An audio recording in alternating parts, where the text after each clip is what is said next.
नढाळ चौक येथील पळसाई धरणात रविवारी दुपारी 1:30 वाजताच्या सुमारास भोला कुमार सहानी या युवकाचा बुडून मृत्यू झाला। तो आपल्या मित्रांसोबत पावसाळी मौज मजेसाठी धरणावर गेला होता।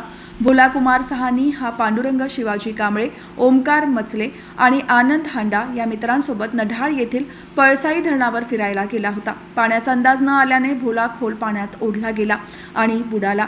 स्थानिक नागरिक अमित जाधव यांनी तात्काळ ही माहिती सामाजिक कार्यकर्ते स्वप्नील सोनटक्के यांना दिली। सोनटक्के यांनी लागलीच चौक पोलीस दूरक्षेत्रचे पोलीस उपनिरीक्षक विशाल पवार आणि खोपोली येथील हेल्प फाउंडेशनला या घटनेची माहिती दिली।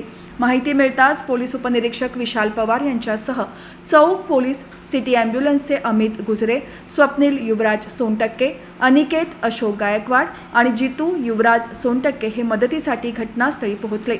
अपघातग्रस्तांना मदतीचा हात सामाजिक संस्था आणि हेल्प फाउंडेशनच्या टीमने सुमारे 3.5 तासांच्या अथक प्रयत्नानंतर भोला कुंभार सहानीचा मृतदेह शोधून बाहेर काढला।